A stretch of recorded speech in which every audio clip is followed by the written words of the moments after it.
program behind the news tekuleka chechimu tutereze byasoba ne tukulaga bikusike. Yes, program ekiri mugamba wulire mutebaliko mwasize mutya sebo ne banyabo nate abatuuliriza. Kasube ne muri bulungi nnyo nyini ddala mukasera kano kenyini tubatingiddewo ne program yaffe ekiri emabega mawulire. N'olwensonga eyo kaka nobenga tutandika nate olunaku olwaleero mwasize mutya abali eyo mwebaleko abazuukuse mujebale abazuukuse ng'obudde buno munange ozuukuse era ogakati obudde butuuse okuba nti munange ogenda kuba nti oyiiya ensi ebeerewo ensi ekwanguyire ate ensi ekutererere era ensi ebeere ennungi nnyo nyini ddala munaffe naffe tukwagala nnyo tugati no weewaawo era nebaza nnyo mmwe mwena mwena abazuukuse olunaku lwaleero ng'okedde ebyaddala noga nti obutonde bw'ensi buno tubusanyizaawo nga ffe tubusanyaawo mwero kungana ogera maaso eri mu ggwanga erya Egypt olumayiddwa nga Conference of Parties olukwata ku climate change enkyukakyuka y'obudde olugenda maaso eyo ne bali abasajja obawulire bali mu kwogera muganda wange ebyaddala naye tulina okuba nga twebeereramu kubanga abazungu tebaagala kubanga ffe tukozesa amanda kyokka ge bakozesa nga batandika okuba nti bakulaakulana naye bwe bakulaakulana kati tebagala ffe tugakozese ate ekirya kyebakola muganda wange atuwuliriza ekiriwo kubanga jjukira babalina okuba batuwa kasente bw'obanga oli munnansi oli mu nsi zino ezikula waliwo kye bayita credit carbon credit carbon credit nti nno bali ensi ziri ze bagamba zinaggwadda ezisanyawo obutonde bw'ensi ezakulaakulana ezirina factories ez'enjawulo balina okuba nti bo factories abwe ezo tebakyalina basimba miti kati ffe n'ensi ezikyakula abakyalina ku ttaka erisimbamu emiti ffe tusimba emiti ne ginywa ebikakka ebyo biri mu bbanga bye bata ne bitambula kubanga jjukira obwengula tebuliiko kkomo oli abeera eri factory na polluting oba nayona omukka naffe ne tukosebwa akati emiti gye tusimba gyonna ne waffe gye tubeera egyo emiti girina okuba gisasulibwa kati ziri ensi ezakula zino tuwa akasente ife abeene Uganda basimba emiti era sente zijja buli gavumenti erina okuba nga ezifunako kasobeera nga gavumenti ekola ki nga bantu basimba emiti ne wana Uganda sente zijja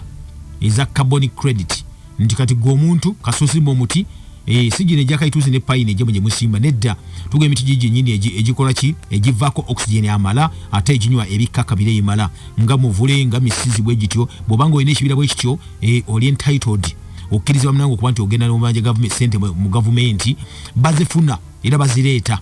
kale n'otwa oluli wali mu gundi mu ggwanga embaddwa nga erya Egypt olw'ebigambo mu lukuŋŋaana olwa Conference of Parties emirundi 27 banaffe bye baliko ebisinga obungi ennyo abazungu tebaga tukulaakulane ate ffe tuga tulina okukulaakulana mpola naffe tutuukeyo ku leve eyo abamu bawakanya nekyokuba tuwaga okuba tusima amafuta gaffe ekyo nomukimanyi bulungi naane waffe Uganda aliwo abaana abava ne beekalakaasa olw'ekyo baga nti nno omukawo gwa Bulaaya gwakoze bulungi okuba nti gukola ki mbuguyimiriza totala okuba nti tusima amafuta wano so ebyo bwe tubweri oli weyita tagaffe tuyitewo olw'ensonga nti obutonde bw'ensi alaba nti nno bwonoonese nnyo nyini ddala muganda gatuuliriza ekirala kigenda mu maaso mu nsi yaffe bwe tuli mwe tuwangaalira bwe bulwadde obwa kansa obulwadde bweyongedde ate batugambye nti nno ebyaddala bw'oyitako mu malwaliro ate ogwawo n'ekigo amalwaliro ge twogerako amalwaliro aga Uganda nti ogwawo n'ekigo ne mbasaasira oli yankubira essimu n'ambuuza nti alipoota ogifunye eyo ne mugamba alipoota ki eya kansa eyafulumiziddwa wane waffe Uganda eraga nti ddala abantu kwe bagambye nti nno mu cancer patients abalwadde aba kansa betufuna omwaka bali 3,400 3,400 mulago beeyingiza buli mwaka ku abo 7 bokka ku 3,400 7 bokka be bafuna ku bujjanjabi ne mugamba police etaga gitegira kubanga byensiba ku nga njogera wano njimanyi bulungi nnyo ate ne bano batadde batono nnyo bebokaboka basooka ndi besitule bagenda mu ddwaliro ne waliwo atabagenda mu ddwaliro abawuza bandoga abaloza biki ne kansa amuluma nenga attachment kansa amuluma nenga byava kuki kuneeyisa lifestyle diseases zino zituga matino singa tuyisa tuti sofuna wadde bwe buti n'olw'ensonga eyo bo bukyagenda mu maaso kwandi bukyajijomya abantu baffe gye tuwangalira webale nnyo gwe munaffe akedde olunaku lwaleero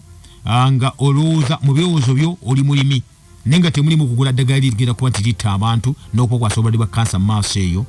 nengolooza mukozesa eddagala eryaffe twekolera eriri organic erya wano eritayiri mugula mu maduuka wali agatunda eddagala eriva ebweru wamaze kuba parkinga bulungi nnyo ddala ne balireeta wano naga nti ettaka Katonda yalituwa nga liri nakyo organic ng'osogodde kaniri soka lijjamuko obugimu obwo ne kasoli fuira bappa ojjukira nti oba otaasa okuba nti otta obuka bwonabona obulungi obujja okuba nti bukuyamba ate okwemirizawo ettaka eryo. So abategedde ekyo mwebale nnyo bali eddala mwebale nnyo Omugagga gwali eyo nga weekend etuusoga kubanga munange olya ku nkoko n'enkoko gyokuba nti olya enkoko eyaffe enkoko erundiddwa ffe baga nti enkoko eziri loko ziri expensive mbuba ziseera nange ne mbuuza ekibuuzo waba ziseera then lwaki gwe togyerundiya n'ogirya baleme gikuseera ye baba bagiseera nga bagiseera lwa mugaso lwaki togirya ne bakuseera naye ng'olidde kiramu lwaki ogenda ogula koko ak'omutwalo ogumu 2,000 nga ka weeks 2 oba wiiki emu n'okalya aye n'olwala kansa gy'otajja kuba ng'osooka ojjanjaba mu maaso eyo. So muganda ng'atuwuliriza ke kaseera k'okuba nti ffeffe nnyini tuzuukuka. It's time to wake up. Tuzuukuka tulabe nga ensi etwanguyira nnyo nnyini ddala. Muganda ng'atuwuliriza tuba tukyali awo nate of course bingi bigenda maaso mu ggwanga lyattu erya Uganda. Ggwanga lyaffe ya Uganda nabadde ndaba waliwo week eno omanyi mbadde mpita nnyo Kampala Road. Kampala Road yawo then waliwo ekkubo erigenda ku Parliament, the Parliament Avenue naye tunakuligendako wansaawo opposite I think Monitor Publications balina offices zaabwe head offices zaawo wakava ku Uganda gusinga okirya katono nnyo waliwo batunda ebyokulya emmere mu koona ennyini erigenda ku Parliament yawo then waliwo edduuka eppya lye baguddewo lyakyo bagulawo dda myezi giyiseeko nga ebiyo besatu kuliko ekigambo digital money linyirira muganda wange naye buli wempitawo temubamu kasitoma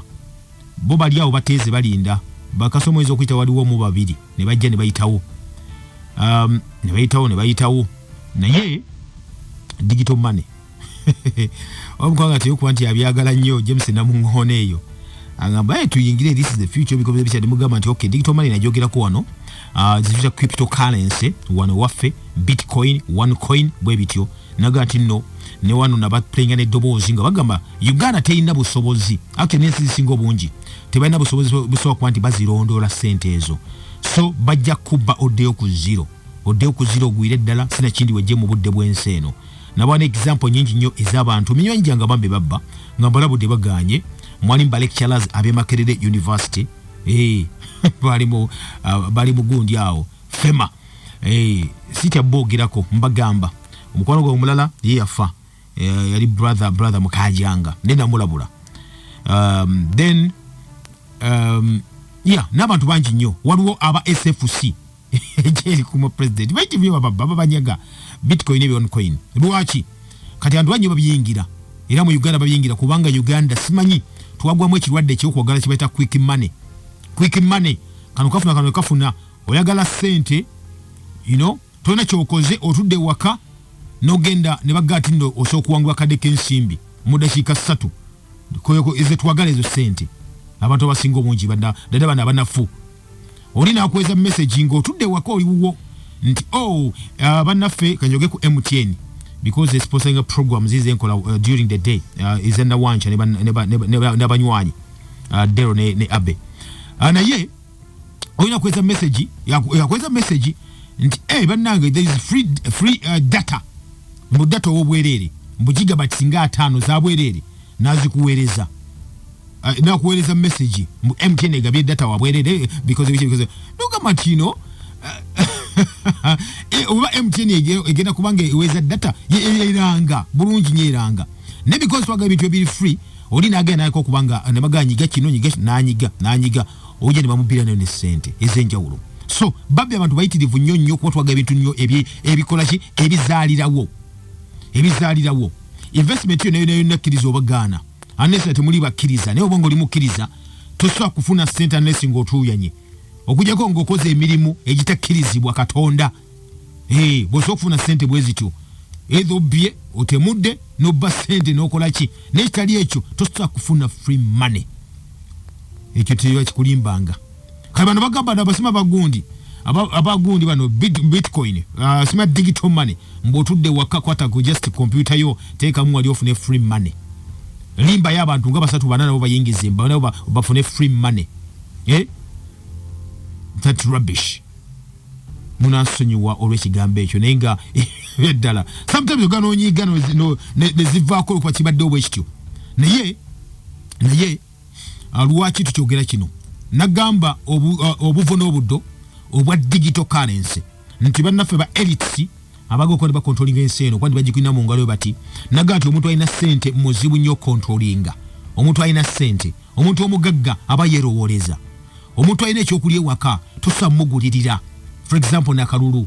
omuntu alina ewaka tosa mulimbalimba nti kola kino nkole kino onzitire gundi no tekisoboka ekyo naye omuntu atalina ssente osobola okukozesa kyonna kyeweetaaga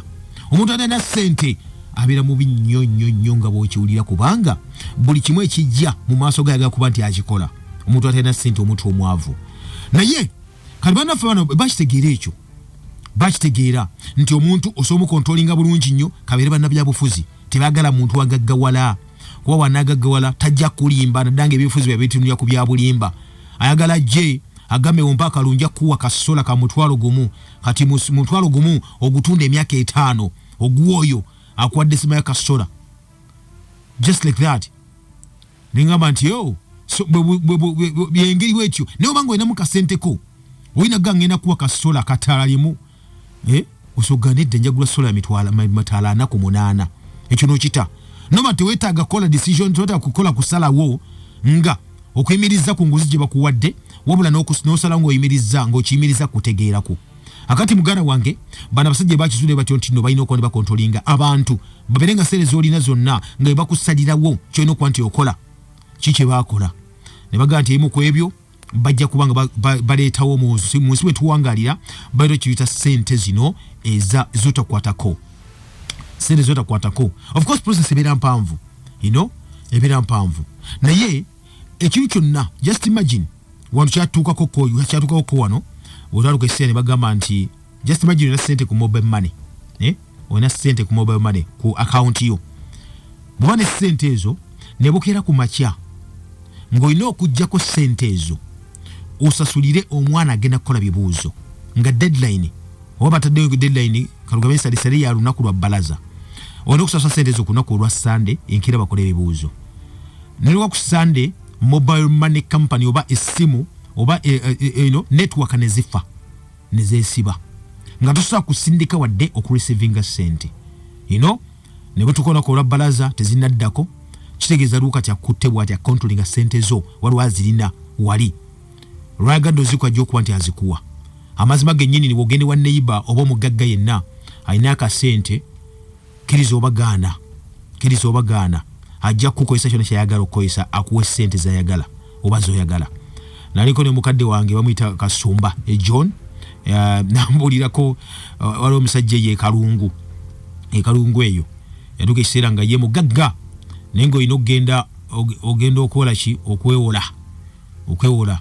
ye ogenda okwewola agabugambe nti olina kyosinga olina ekibanja akuwa ssente zoyagala kibanja kinakipangisa that is emyaka nga 2 so nakola byagala byonna then gwe nobeera nga okoze eki kubanga gwe jjukira kati ate bwe yali mujozi nnyo nomanya wa ssente ajoga bw'ogenda kwewola ssente for example etaaga kade kamu nga gamba okay kalyoga kumpe ekibanja kyo sayini ng'opadde ekibanja kyo okumala emyaka 2 ekibanja ky'omuwadde kiri wuwo ewaka oluusi n'emmwanyi in fact yagira nga oyinza okuba omusiri gw'emmwanyi n'oguwaayo gw'osinzeeyo myaka 2 oba sizoni 2 kati ye ng'ateekamu ebijimusa bino ebyagundi bakolera ebyo bikole kibiki kyokka ekyewunyisa emmwanyi olizino gazaanikana mu lujjaalwo gw'ozirabirira mukama katonda kale so kati botyo basajja ne balimu kubanga bakola omuntu yenna nga tolina ssente bakontrolinga ne bakozesa kye baga okuba nti bakola kati ova nti basalawo ne bagaba bajja kweta kibayita digital money kubanga bakizuula nti oba ne ssente zino ezaffe eza bulijjo mu ngalo ng'olina ssente za kadiko mu nsawo osobola okugula kyoyagala osobola okulya kyoyagala osobola okutwala omwana wo gyoyagala osobola okutwala mukazi wo gyoyagala osobola okukola kyonna kyonna kye weetaaga oba okugula kye weetaaga sinza oba muzibu wa kontrolinga muzibu wa kulagira kyakkola bwe bakizuula tulina okuba tusente tuzijjawo tutya ne bayiya amagezi gali mayitirivu nnyo nnyini ddala agamu ku ago of course gakola bulwadde bakola obubanga buno tonsemberera tonkwatako tokola ki nti ne bwoba otambuza okola kibaita transaction ogula ekintu towayo sente zine za cash oziweyo bali bapa nedda ne baga tujja kwa tubijjirawo ddala kubanga obanga okyakwata sente ezo ojja kwa muzibu wa controllinga ekimu lwakirabako wano example yajja mu kyaliwo good enough eya covid-19 ne baga nti wakyaliwo nkola eyo etambuza sente mu ngeri bwe zityo nti mpanku we kujja kutambuza obulwadde ekyo wekiggwa naga nti katulina kati obulwadde bwa Ebola of course era bajja tugese bagambe nti you know what amateeka agaliwo ABCD toyina kukwata ku sente kwa sente zitambuza obulwadde enkyafu njama so mudde ku digital money kyebala kyokka ekyo then bw'ogiddako naggamba nakusanya eddoboozi eri governor wa Bank of Uganda Emmanuel Tumutebire nga nyini abalabula n'agamba nti nno ebyaddala tetulina busobozi bulondola sente ez'okumitimbagano bakubba n'owulira nga naye bakubbye n'ogwa wansi ebyaddala kakati abasajja kye bakola kikino kuyitanga promoting kye bayita digital money nga bayitamu ebyo kye bayita pyramid scheme zammwe nti oyingiza omu n'ofuna sente nga tovudde na waka kati ensi kyeriko ekyo avuga tebakyagwa nti bakola aba n'abantu abakulu awo we bali banasono bili etakajjukire balina okuba taking over mpola batya ba elites mugana nga tuuliza nga bulijjo Omulangira Kalema ge gange mujje baleko kanze talike program nate otutandise program ebetandise kirizo bagana gano ge mateeka agafuga program behind the news etteeka erisooka teweesiganga bigambo bya munna byabufuzi etteeka eryokubiri teweesiganga amawulire okujjako ng'ogajje wano nyumirwa nga bw'oyiga mu program behind the news. Oh yes, tukyalifeera mugana nga tuliriza oliko Impact FM radio Lwasa Mayinja program ekiri emabega w'amawulire bitwogera ebisinga obungi ennyo bituuka ne biyita webiyita ne bagamba nti no kale singa twamanya ebintu webityo naye nga tukyagenda mu maaso mugana nga atuuliriza tubaye twogera ku nsonga eno eya digital money ebyaddala etanso okuba nti munange efuuse ensonga ebiseera bino ate nga gye tugendeeyo of course bagamba nti balina okuba nti kkiriza obagana balwanyisa enkola eno gye tulimu baleete world order eyaabwe world order yetwogerako baga there is need for a new world order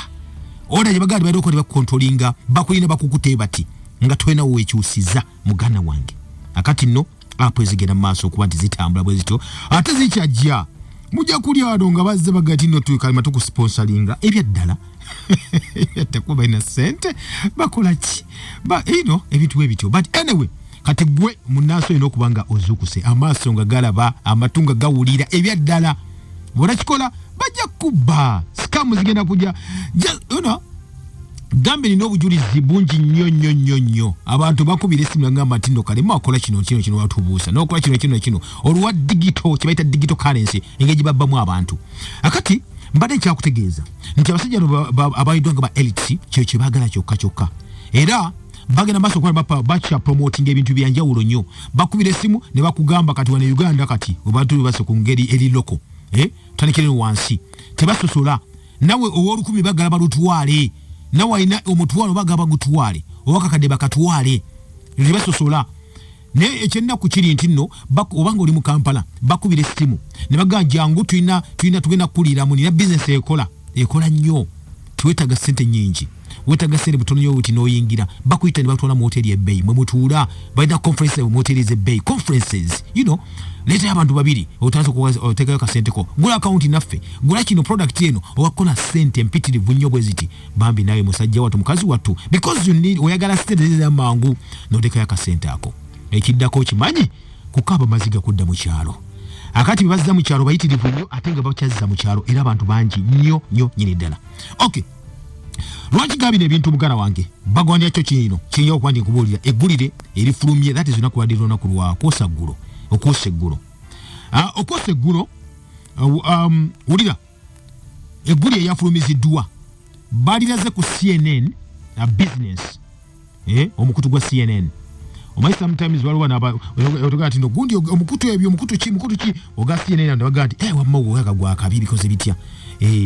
but anyway guba gwakabi kubanga coverage yago kakati mbagaye bati kwadeko omutwe ku CNN business n'ogamba in less than a week, Sam Bankman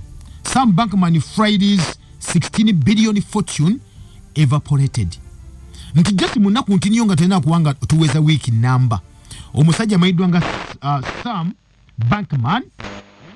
Friday nti obuwumbi bwe 16 bwafumuuse. Oya sele fumuka mugana wange. Uliriza bagaye bati Bankman Friday woke up on Monday still a billionaire. Yezuka kunako baraza nga billionaire ebyaddala. Ono gwe twogerako mugana nga tuliriza yomu ku ba director aba company maidwanga FXT. And of course yachi je tuyitanga ye chief executive actually ono omusajja wa FTX babade bakola mu mutimbagano gino eja cryptocurrency. Uliriza nyonyini dala baga kulunako lwa balaza yazuguka billionaire nga ina obuwumbi 16 obwa dola kwa kaunti ye. Era nga obadde bwatyo nanyini company yenyini uliriza nanyini company even as his cryptocurrency empire was beginning to unravel. No kwadenga baga ntino bwakabaka bwe buno obwa sente zineze mu banga zomutala bako baso kwanti bunyenya muko. By Friday watu wakulo kutano his fortune was completely wiped out. Command yazuka billionaire kumande nga senda zina zibadde zijje mabegwali nga zijja zacho muletinga obumbi 16 obwa dola mugana wange kulwokutana agenda okuzuuka eggulo nga talina 11 kwa account nga badde omugagga binyonkondo omu ku ba billionaires mu ggwanga erya America takyalina 11. Era uliriza bagaye bati based on the net worth calculations by Bloomberg okusinzira ku ekibalo ekyabanafaana balonda ebyensimbi aba Bloomberg, Bankman Friday was worth about 16 billion US dollars at the start of the week. Nti omusajja ono Bankman Friday yali azitowa obwombi bwa dola 16 nga wiki etandika ku Monday. But as his crypto exchange FTX collapsed, the value of his assets was reduced to zero in what Bloomberg called one of history's greatest ever destruction of wealth. Nti omusajja ono bana bakyusa nga olaba digital market yabatadde wali abagenda okukyusa kibayita sente ezo aina company number FTX ekikola ekyo era executive director kakati yabadde nga azitowa billion 16 eza dola kunako lwa balaza kulwokutano bagezo kizuula nga talina 11 kyebagambe nti kibayita ebimu kwebyo ebyafaayo evudde ku bantu abantu ba series sanawo. Era mululira kampani yenyini ebadde ekyusa sente nga banadu baterekayo emedwanga ya FTX on Friday said it filed for bankruptcy. Okiwulya baba era ono omusajja na resigning nga chief executive series agenze ku myaka 30 gokka net worth yo gye bagamba abadde ateka sente ze mu digital assets.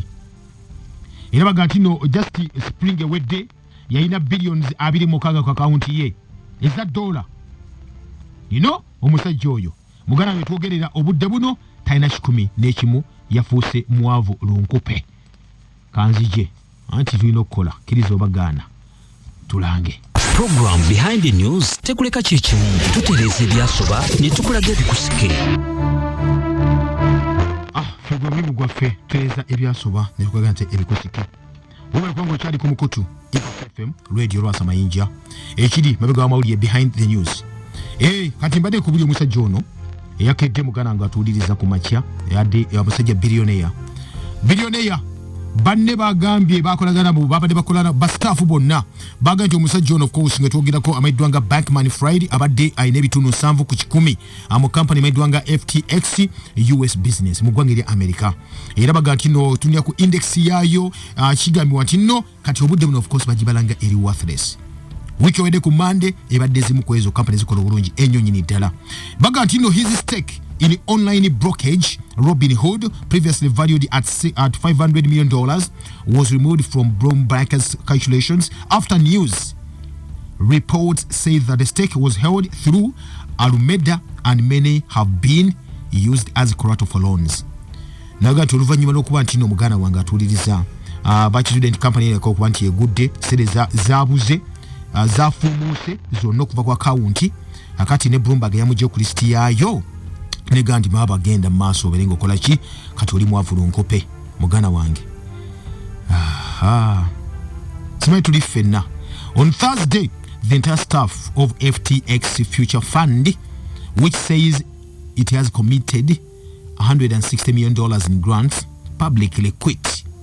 Kunaku lwokuna staff yono musajja ebadde ega nti no balina kibayita grants sente zibewulo bwezi babo obwenga bayoze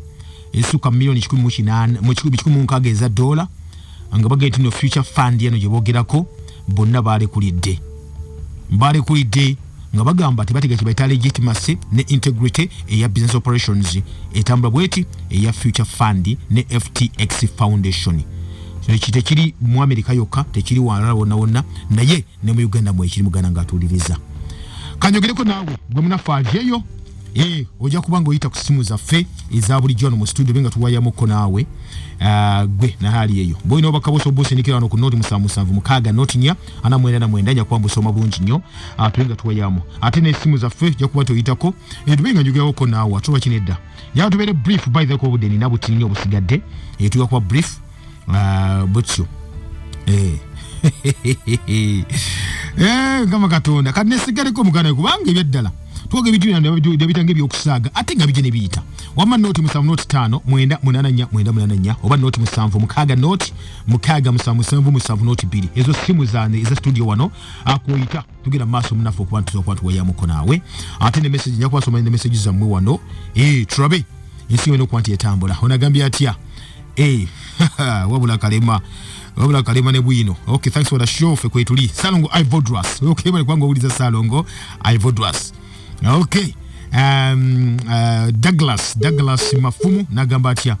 waliwo akatambula kamaidwanga amatoko amatoko you get it via link Douglas. Okay, naganti barabule. Okay, we bali nyoba na Douglas Mafumu waliwo ka app katambula ndio ka downloadinga wali baka sharinga abantu mu links nze ba sharinga n'olugwamu ng'otuuse Impact FM. Hello Mwangi wale kueleza bwana Kalema we bali kuliza sebo ana munyagwa Charles yeso bwana munyagwa na manganga yesebo ena ezinde kalaja kadekano tukwagala nnyo olutuweereza obulungi n'otubuusa nane mwe bali naye nze ngambe digital currency sente wakokonyako bukoko kulagako yongeramu amaanyi n'oyongera oteekamu yes yeah kati kagwamu lumu yes noddayo ku zero noddayo yaso singa wali wayiye ebibi ebirala kati wandigudde muwosi w'ekyo amazima wale kuweereza Kalema abenda manganga bakwagala nnyo kale bandabire nnyo abenda manganga bakuwuliriza kale sebo akome Yesu amina sebo. Okay, awe bali nnyo bali ddala abenda nganga batwabire nnyo nyini ddala bakugiragira wali ono company yajja wano baddi bagitanga D12 D7 nesokewa abantu emmotoka ngati nesuka mu kibiina zita mu kibuga awo one pastor yabiyingiramu bamukuba ku mutwe n'omulimu ne gubula ne kugenda. Impact FM. Hello Wanji yes awe wekitiibwa sebo. Hello nkuulira taata ani ono sebo. Hello tampulira. Okay, akaita. Hello okay, laka tompulira tuleka tuganye kwatagana bokuba simu mbaye kulia wano bulungi nnyo pia luli bengo so kwanti yogera kale Impact FM. Wanji Omulangira Kalema yes sebo webale kuweereza taata webale kuliza baba ono Jemba Simon alikalaji nsaso kulia wana Jemba esente zebi byagambi byasimanyi currency biki byobadde yogerako ekituufu bigenda tubba biringa bwolaba buno obukundi bu app bwe baasitondangawo obubbi abantu wabogerako emabega eri naye tebawuliriza era gwadde emabega awo ennaku nga ntono bantu bazzeemu okukaaba amazima katonda yalina otusaasira yekka mu kibisinze wa katonda naye life eri digital tulaga tetunatuuka gisobola ffe ng'abaddugavu olaba abazungu bagikaabye yes tugenda sobola gisobolera ddala webale kuweereza webale nnyo kuwuliriza. Okay, webale nnyo munaffe. By the way, sikubulidde lukala lw'abazungu abaketta suicide, who have committed suicide olukalala. Abaana omanyi bigaggawaza mangu nnyo n'ogaggawala ng'oli mwana muto myaka 2 n'ogenda waggulu n'ogaggawala nnyo oluzwala zonna abazungu olukala weuli abaketta obwesi just because seri zaabwe zikoze ki zifuumuuse. Good morning, Mr. Kalema. They are taking us all. I told you that even PDM, they will lose mobile money. Susan Yokuvenda Kasongola. Of course. Ate no, kankusaseo chino Susan. Ne watu agajiko yesa,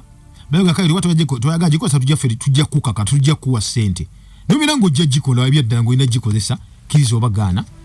Onagame Kalema, I thank you for your service, bro. Okay, I always sit and think how money was invented, that it has become a key factor to everything. Masuda Isaac okuva e captura. Webale nnyo. Mukama ibazibwe nnyo. Okay, nze praise mukisa. Okay, ekakute webale nnyo. Okay, webale nnyo the phrase. Okay. Onage thanks bro Kalema. Mwidu Muhammad Shadow Aladisi Kaliro. Webale nnyo kubantu owuliriza bwana Mwidu Muhammad. Impact FM.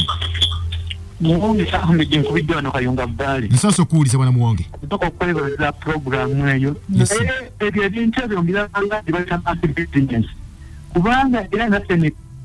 apune bakuba abantu. So tetumanyi gye tulaga Africa tetunaba kuyiga bulungi technology. Africa tukyali mu mbeera ey'okwagala okufuna amangu. So kitunyisa bubi nnyo naddala olabba abantu baffe. Tetumanyi obaga kutekereza kiyingira mwekya nga Muwonge Ahmed Nkwijja Kayunga Bali. Kale webali nnyo baddala bwana Muwonge Ahmed okuva e Kayunga Bali. Ye bwatyo bagambye ndi gavumenti etuyambe, gavumenti wekingidde etya, gavumenti yabyesamba yabagamba tesobola n'akamu n'akeddagala kuba yabalaba ne bagamba cryptocurrency tesobola kubeera nga ziri regulated mu ggwanga lyattu Uganda. Ebyaddala akati gwe obingiramu kuwo kubanga ne gavumenti yabyesunyuwa nekulabula oba tewawuliriza aya basi bajja kubbira muganange okifuwe ng'okizza munda. Program kabwete wetambula onakwera kubanga obudde bumpeddeko ebyaddala. Budde bumpeddeko etugenda mu program eddako. Okay, Stephen Kitintale, those people are over talking. Okay, are taking over. Those people are taking over. Okay, like that one of charge anytime. Thanks Kalema. Okay, charge anytime ya abantu wali Masaka muganda wange ne bakaba maziga. Baganti bakaba maziga chichi bawuliza radio kyenda etali Impact FM. Ama mubere bulungi. Sikane ate unaddako. By the way, wambi bagambe bino wambireke oba tulira byogero lunaddako kuba obudde bugenze kubanga ensiji tugendamu ebyaddala. Twasinse ekizungizi mu bbanga ekyaffe ekyasoose olimbasiki yakasindika ebizungizi ebisukka mu mutwalo mulamba ayagala kusindika emitwalo 3 nga n'ekitundu naye ekibimusindisaayo of course kibaita total control. Tuyabyogerako mu maaso eyo ebyaffe tukatandika butandisa no bisindika. Okay, Omulangira nze Kibogo Isa owa timu Hozi Engole Kaguru Buyende district. Omusujja oguli tuluma ennaku zino. Oguli tuluma ennaku zino kiki ekiri mabega waagwo. Kubanga gutulumye omusujja gubaluma. Tukyogerako olala kubanga budde bugenze nenga nabagamba ati no already ziri wano n'abasawoti amanyi tezavudde oba mwenche bita mutation. Temukimanyi tujja kyogerako mutation temukimanyi neddaga eriwo terijja guwonya okujja ngo balese irawe bagenda okuba nti bakola eddala Katonda abakuume. Program Behind the News tekuleka kyekimu tutereza ebyasoba ne tukulaga ebikusike.